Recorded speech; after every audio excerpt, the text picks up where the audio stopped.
Hello. Good evening, sir. Good evening. Good evening, Himanshu, Good evening, sir. Srishti, and all of you. Are you getting me? आवाज आ रही है? Yes, sir. Yes, sir. Are you watching PPT? Yes. दिखाई दे रहा है आपको? Visible is visible? No, sir.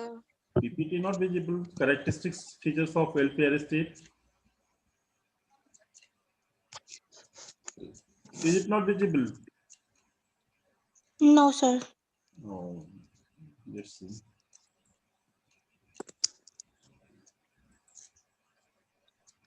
Just a minute.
Hello. Yes, sir. Is it visible now? Characteristics. No, sir. PPT. No, sir. It's not. Oh, just a minute.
Hello.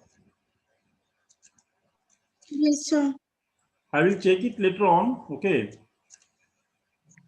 So we are just going to start the classes. We'll view it.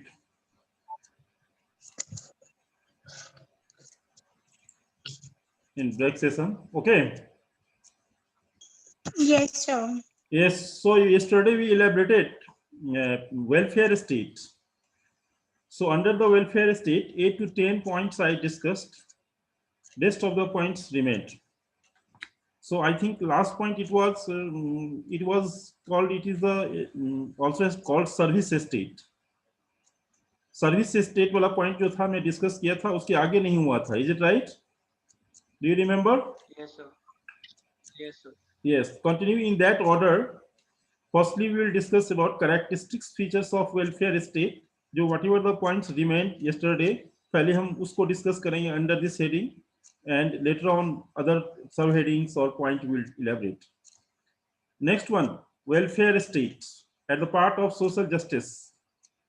It ensured balance between individual and socialism. This was the point.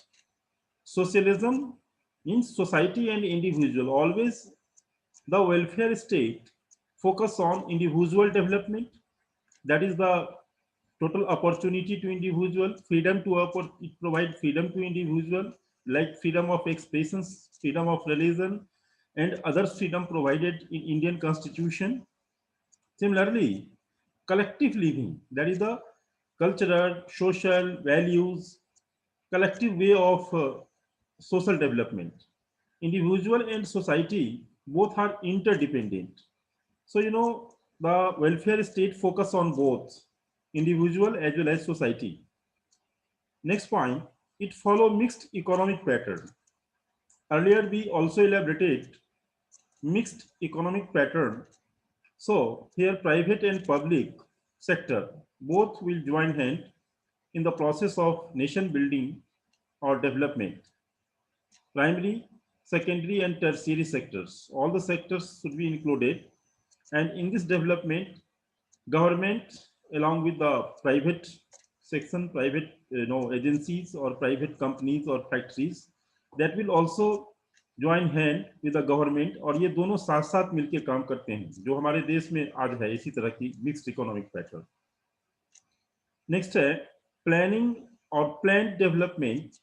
It integral to you. Always the welfare state में planning and planned way of development. In India 1950 में planning commission बनाया गया, 1950 में लागू हुआ. इसका purpose था manage the natural resource as well as human resource of the country.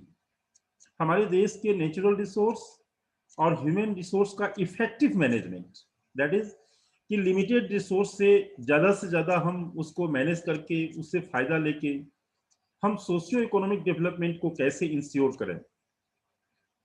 तो प्लानिंग कमीशन अभी तक जो काम कर रहा था उसमें अलग अलग 5 इयर्स प्लान बनाते थे, लॉन्ग टर्म प्लानिंग बनाना, इन दोनों चीजों को लेकर के. बट देखा गया कि लास्ट 50 इयर्स में प्लानिंग कमीशन को जब इवैल्यूएट किया गया तो हमारे यहाँ गरीबी जस की थस है, हेल्थ रिलेटेड प्रॉब्लम्स वैसे ही हैं, फिर अनएम्प्लॉयमेंट की प्रॉब्लम वैसे ही है. तो एक क्वेश्चन मार्क आया, there was a question mark on the planning commission कि ये इफेक्टिव ढंग से काम नहीं करते ये body. It was a non constitutional body, ध्यान रखना है, it is not the constitutional body. Planning commission एक स्टैट्यूटरी और नॉन कॉन्स्टिट्यूशनल बॉडी है. तो इसको हमारे प्रधानमंत्री ने, नरेंद्र मोदी ने इनका स्ट्रक्चरल बदलाव किया, इनके जो फंक्शनल इसमें जो चेंज है वो इनको लाया और एक मॉडर्नाइजेशन तरीके से इसको रिकंस्ट्रक्ट किया, that is popularly known as NITI Aayog. उसको अब नीति आयोग नाम दिया गया है और ये जो 5 इयर्स प्लान है उसको खत्म किया गया. अब एक बिल्कुल एक अलग ढंग से प्लानिंग होता है कि चीजों को हम देखते हैं कि हमारे को जैसे जल नल योजना चलाना है तो उसको टाइम पीरियड रखते हैं, टारगेट रखते हैं, फिर इतने दिन में पूरे भारत में बिजली पहुंचाने हैं. तो एक लग रहा है कि ये रिकंस्ट्रक्शन आने वाले समय में अच्छा रोल प्ले करेगा. फिर it insure basic amenities to people. Welfare state जब भी होता है तो मैं पहले जैसे बताया कि it focus on vulnerable section, poor, backward, SC, ST, window, ऐसे जो वल्नरेबल सेक्शन हैं उनको देख करके, उनको ध्यान में रख करके पॉलिसी बनाते हैं। तो और उनमें खास करके बेसिक एमिनिटीज की बात होती है कि जब भी वेलफेयर स्टेट होगा तो देखिएगा कि हमारे देश में 30% लोगों के पास घर नहीं है, तो वो घर का जो हाउसिंग स्कीम लेकर के आएगा, सस्ते में घर, अफोर्डेबल हाउसिंग, बहुत लोगों को फ्री में हाउसिंग सब्सिडी, जैसे ये सब चल रहे हैं। फिर देखिएगा ड्रिंकिंग वाटर, 40% लोगों को फ्रेश ड्रिंकिंग पानी, पीने के पानी भी नहीं मिलते हैं, तो वो फ्री में सब्सिडी युक्त या ऐसे वेलफेयर करके ऐसे पानी पीने का व्यवस्था करवाएंगे स्टेट फंडिंग के द्वारा। फिर देखेंगे 40% घर में बिजली नहीं है, तो वो बिजली को सब्सिडाइज करके या फिर और तरह की योजना ला करके बिजली बिछाएंगे। तो इस तरह से वेलफेयर स्टेट जो है वह बेसिक एमिनिटीज को फोकस करता है कि medicine, health, food items, housing, so ये सारे आ जाते हैं बेसिक एमिनिटीज में। तो ये ऑलवेज फोकस ऑन कि हमारे देश में मेनस्ट्रीम जो लाइफ स्टाइल है उसमें जो पिछड़े लोग हैं उनको ऊपर लाए। It promote social justice, it always social justice. Earlier we elaborated that सबका साथ सबका विकास, this slogan in itself is a type of justice, means every community, every caste, every racial groups, linguistic groups, in the process of development all should be incorporated, that is called inclusive growth। Inclusion यानी कि हर एक लोगों का include करना development में, फिर उसके लिए हर एक लोगों को कुछ ना कुछ उसका पार्ट बनाना, और फिर इस तरह से एक पूरे भारत में इस तरह से हम चलाएं तो एक हम कोहेसिव सोसाइटी का निर्माण करेंगे। बट हमारे यहाँ क्या है, आज भी बहुत सारे स्टेट हैं जो मैं बताया रीजनल इम्बैलेंसेस कितने हैं डेवलपमेंट के लेकर के, तो उसी को दूर करने का प्रयास करता है welfare state. It checks exploitation of workers and poors. Always जो वेलफेयर स्टेट होगा उसमें लेबर फ्रेंडली लॉ होंगे, जैसे हमारे यहाँ लेबर्स लॉ है, लेबर मिनिस्ट्री है, इसके साथ साथ उनको अब लेबर यूनिक आइडेंटिफिकेशन नंबर दिए हैं सरकार ने। तो एक जो वर्किंग क्लास का जो पॉपुलेशन है, it is a voluminous section of the Indian population, so उसके वेलफेयर, उसके हेल्थ फैसिलिटी, उसके ईएसआई जैसे कार्ड देते हैं, इंश्योरेंस देते हैं government many ways. So ultimately वह सारे एक वर्कर्स और पुअर लोगों को पूरा ध्यान रखा जाता है, और उनके अपलिफ्टमेंट, सोशियो इकोनॉमिक अपलिफ्टमेंट को लेकर के पॉलिसीज बनाए जाते हैं, and policies are framed accordingly. So these are the features, these are the point or features of the welfare state. Earlier we elaborated that the concept of welfare state elaborated by Chanakya in his well-known works अर्थशास्त्र, और फिर एक लंबा tradition रहा है welfare state का। अब now अभी जो हम अब हेडिंग लेंगे वो देंगे India as a welfare state. ये तो वेलफेयर स्टेट्स का फीचर था।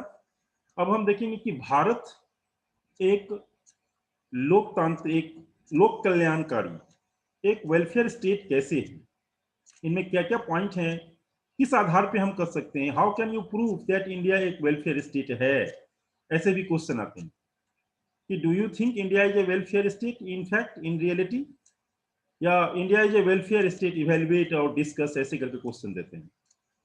अब देखें पहला, इस चीज को प्रूफ करने के लिए पहला पॉइंट मेरा होगा economic measures. What are the economic measures on the basis of which you can claim that India is a welfare state? So under economic measures हम points देखेंगे। points हमारे जो होंगे वो होंगे, first, it followed socialist and democratic model. India's model of development is based on socialist pattern and democratic development. The word socialist was added in the preamble of Indian Constitution by 42nd Amendment Act 1976, जिसमें secular word को लाया गया था। In the same amendment, socialist word also included. It means वही सबका साथ सबका विकास, whatever slogan is there, socialist का मतलब वही होता है, हर एक तबके का, लोगों का एक collective way of development, planning, policies, This is here. And democracy means according to democratic spirit. वो भी सोशलिस्ट से मिलता जुलता है, यानी कि डेमोक्रेटिकली स्ट्रक्चर्ड होगा पॉलिसी, यानी कि कोई उसमें बाय जोर जबरदस्ती या दबाव या किसी वन पार्टी का मोनोपोली ऐसा नहीं होगा। According to people aspiration, people ने जो आदेश दिया है, जिन चीजों को लेके मैंडेट दिया है, उनके एस्पायरेशंस के अकॉर्डिंग गवर्नमेंट पॉलिसीज बनाते हैं।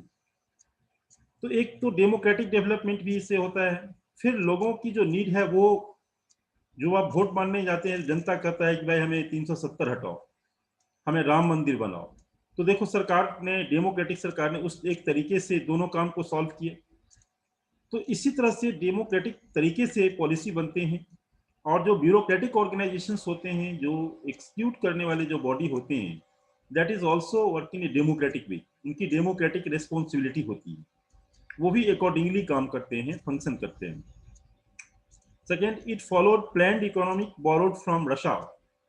हमारे यहाँ जो प्लान डेवलपमेंट का जो मॉडल आया वो रशिया से आया, रूस पहले इसको अप्लाई किया था।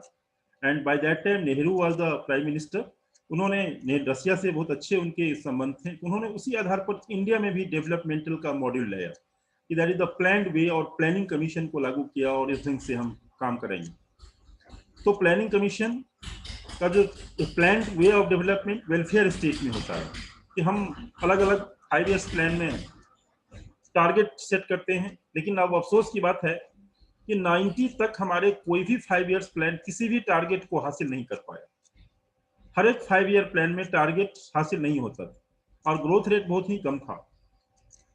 और अब देखा जाए जो 2000 के बाद जो हमारा जो ग्रोथ रेट है, अटल बिहारी वाजपेयी के टाइम में बहुत अच्छा रहा, 9%, 10% को टच करते हैं।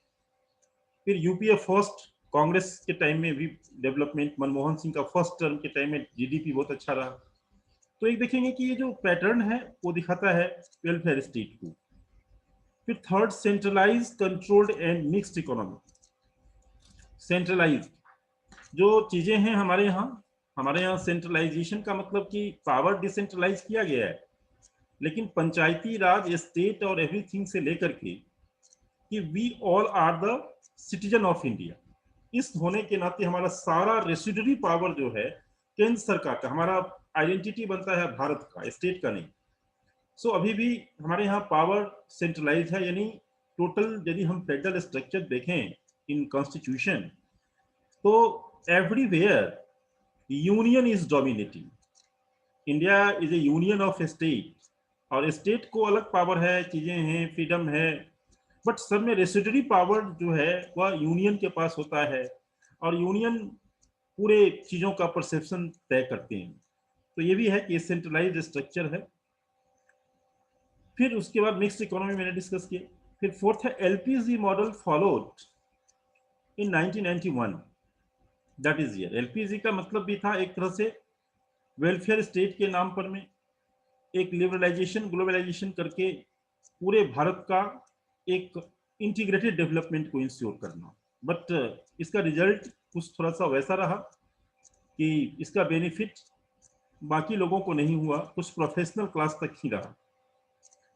फिर huge budgetary allocations to social sector, MNREGA and others programmes.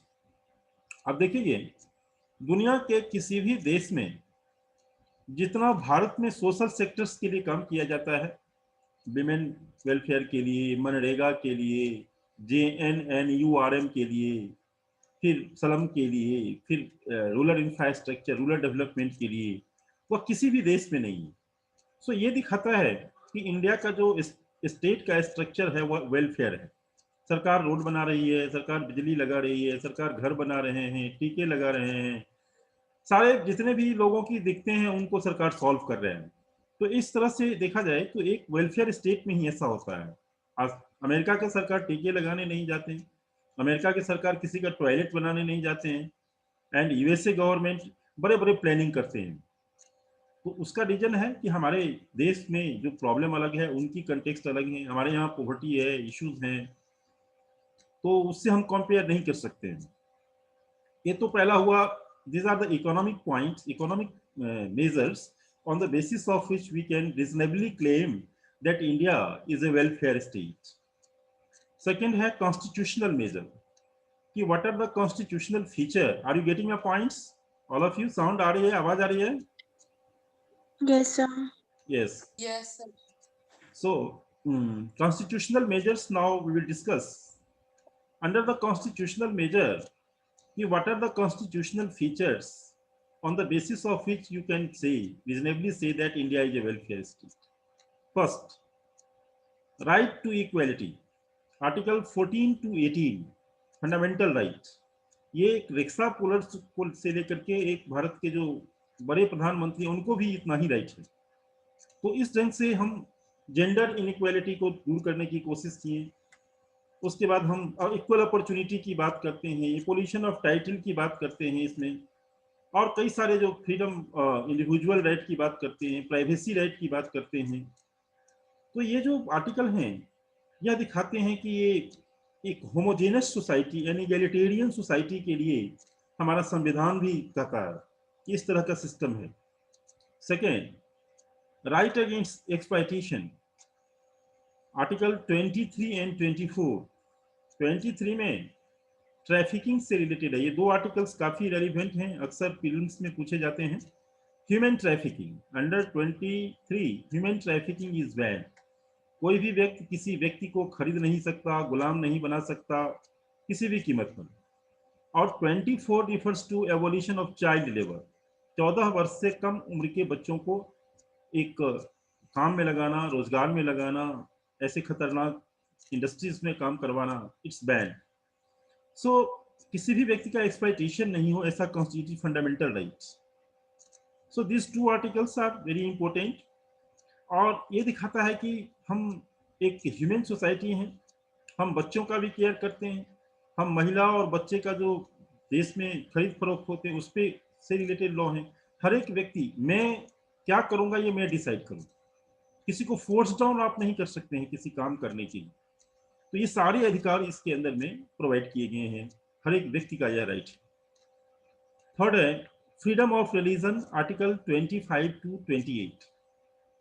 25 to 28 में रिलीजियस फ्रीडम दिया गया है कि हम किस धर्म को माने, क्या आस्था को माने, अपने धर्म को प्रमोट करने का अधिकार, उससे रिलेटेड एजुकेशन को डेवलप करने का अधिकार, ये सारे अंडर आर्टिकल 25 टू 28 में.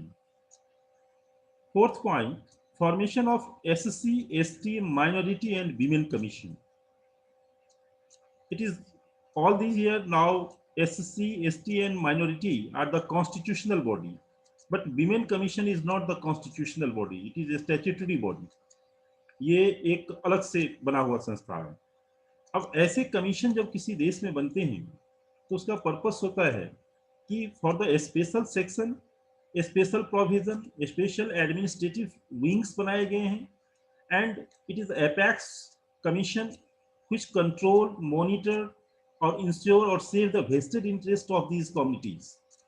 इनके हितों की रक्षा करती हैं, सोशल, इकोनॉमिक, पॉलिटिकल, उनके अगेंस्ट में क्राइम. तो पहले SC एंड ST कमीशन दोनों एक ही था. 2004 में इसको अलग अलग कर दिया गया.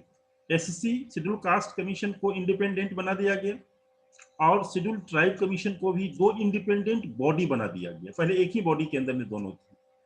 और विमेन कमीशन, ऐसे कमीशन बना के जो वल्नरेबल सेक्शन है, शेड्यूल कास्ट के लोग हैं, शेड्यूल ट्राइब के लोग हैं, महिलाओं के ऊपर जो अत्याचार है उनके लिए विशेष रूप से एडमिनिस्ट्रेटिव प्रोविजन, उनको रेगुलेट करना, उनको चेक करना, मॉनिटर करना.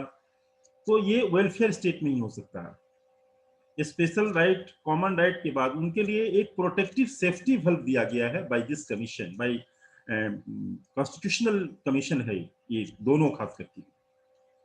सो यू शुड सी ऐसे वेलफेयर स्टेट में कोई अमेरिका में ऐसे कोई वुमेन के लिए या पर्टिकुलर कम्युनिटी के लिए ऐसे कोई अलग से विंग्स और ऐसे नहीं बनते हैं. वन लॉ वन नेशन सब के लिए बराबर है. हमारे देश में ऐसा नहीं है. हमारे देश में कि इनका वेलफेयर हो, इनके डेवलपमेंट हो, इसके लिए एक शासनिक एडमिनिस्ट्रेटिव बॉडी बनाया गया. Next point, provision of reservation. Yes, provision of reservation. You know Mandal commission का रिकमेंडेशन जो आया 1992 में, 27.5% रिजर्वेशन ओबीसी को मिला। उससे पहले 15% रिजर्वेशन शेड्यूल कास्ट को थे, और क्या कहते हैं 7.5 वो शेड्यूल ट्राइब को है। टोटल सुप्रीम कोर्ट ने कह दिया है कि 50% से ज्यादा एक्सीड नहीं करना चाहिए। लेकिन सरकार ने क्या किया, अभी ऑर्डिनेंस ला के 10% और दे दिया, क्या कहते हैं उसको, सवर्ण के में जो गरीब है उनको। तमिलनाडु सरकार ने भी ओवरटेक किया सुप्रीम कोर्ट के वर्डिक्ट को, और उन्होंने वहां 70% रिजर्वेशन दे दिए। तो मेन पर्पस रिजर्वेशंस का कि जो वल्नरेबल सेक्शन है, जो कंपटीशन के दौर में या सोसाइटी में पीछे रह गए हैं, उनको सहारा देना होता है, सोशियो इकोनॉमिक एक सपोर्ट के तौर पे उसको लाया गया है।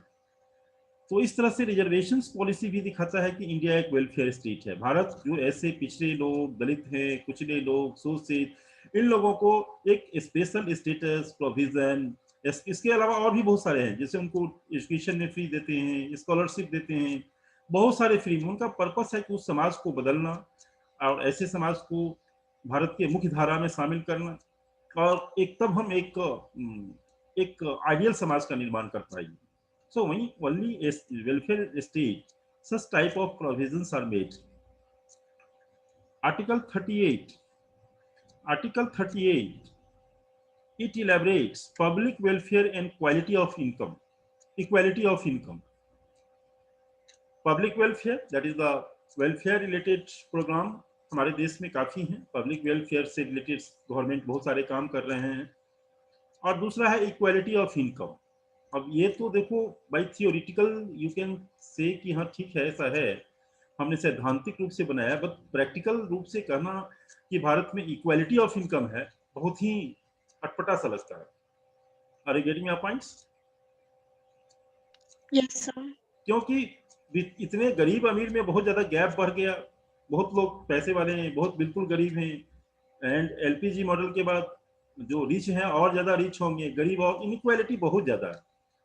रूरल में, अर्बन में, रीजनल, बहुत सारी इनइक्वालिटी है। तो बट हम थियोरिटिकली बात करते हैं कि हम इक्वालिटी ऑफ इनकम को इंश्योर करेंगे, हर एक लोगों के रोजगार होगा, हर एक लोगों के पास पैसे होगा। तो अभी तक ये ड्रीम जो है सो सिर्फ हम एक आर्टिकल और एक कॉन्स्टिट्यूशनल ड्रीम ही रहा है, प्रैक्टिकल में देखने को नहीं। Article 39। Article 39 it ensure livelihood to all, हर एक व्यक्ति को जीविकोपार्जन करने का साधन है।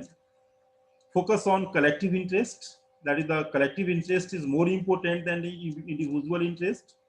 Equal pay for equal work, पहले महिलाओं को कम वेजेस दिए जाते थे, अभी भी कई जगह देते हैं सेम वर्क के लिए।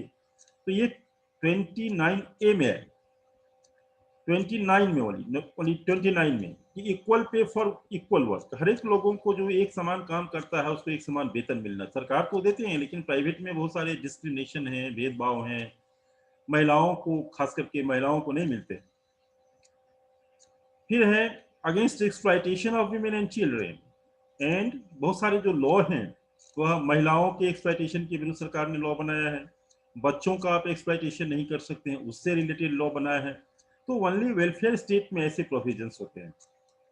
Article 39A legal help to citizen.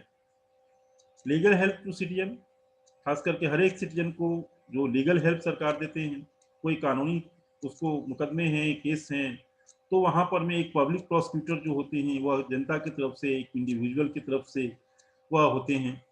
तो एक ये भी एक तरह से वेलफेयर स्टेट में होता है।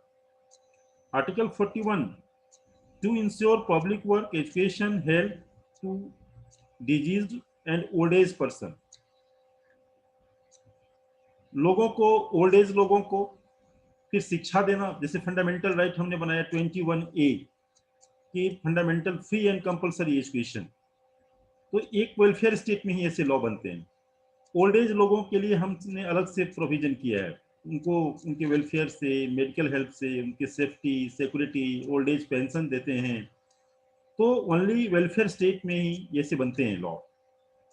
42 judicious and human working condition and maternity benefits, महिलाओं के लिए ऐसा, महिलाओं को बहुत दिक्कत होती है जब बाहर काम करने के लिए जाते हैं, बहुत तरह की प्रॉब्लम होते हैं।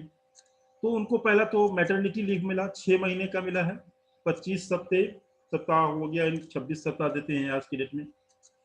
फिर उस दरमियान वो 2 बच्चे तक ही देते हैं। यदि कोई सरकारी क्षेत्र में महिला काम करती है तो 2 बच्चे तक उसको मैटरनिटी लीव मिलता है, तीसरे बच्चे में नहीं मिलेगा। और अभी प्रोविजन किए गए हैं कि 2-3 महीना के लिए उनके हस्बैंड को भी छुट्टी मिलता है। तो ये सारे एक वेलफेयर स्टेट में होता है।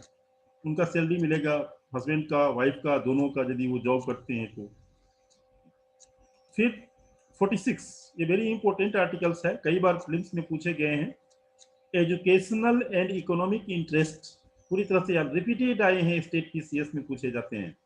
Article 46 educational and economic interest of SC ST and OBC against exploitation. SC ST और OBC को एजुकेशनल और इकोनॉमिक डेवलपमेंट के इंश्योर करना है अंडर इट। ये 46 directive principle of state policy में आते हैं।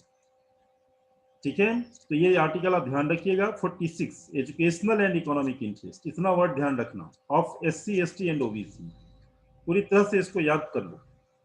Article 47 public health and nutrition, that is the health and for health. अभी आयुष्मान भारत जैसे बहुत ही एम्बिशियस प्रोग्राम्स हमारे यहाँ चल रहे हैं, तो एक ये भी फीचर्स हैं कि उनके पब्लिक हेल्थ और लोगों को जो पोषण की जो समस्याएं हैं, लोगों को जो एक हेल्थ से रिलेटेड है, उनको सरकार जैसे मिड डे मील चला रहे हैं, तो ऐसे इस तरह की योजना को चलाना। And article 48A environmental protection आते हैं इसमें। डायरेक्टिव स्टेट को गाइडलाइंस दिए गए हैं कि आप अपने स्टेट में इन्वायरमेंटल प्रोटेक्शन को, मतलब air pollution, noise pollution and whatever जो वेजिटेशन है एंड बायोडाइवर्सिटी है, हर एक चीज़ों को मेंटेन करके रहें और वो उनका हर एक तरह से प्रोटेक्ट हो, वाटर, रिवर, हर एक चीज़। तो ये एक यूनियन का जो है गाइडलाइंस है टू द स्टेट गवर्नमेंट। तो these are the constitutional measures.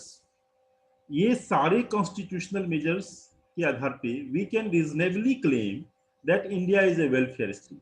However it is in theoretical and practically a large number of things are lagging behind, but it's in the policy agenda, and in coming future or gradually it will just reach to the target.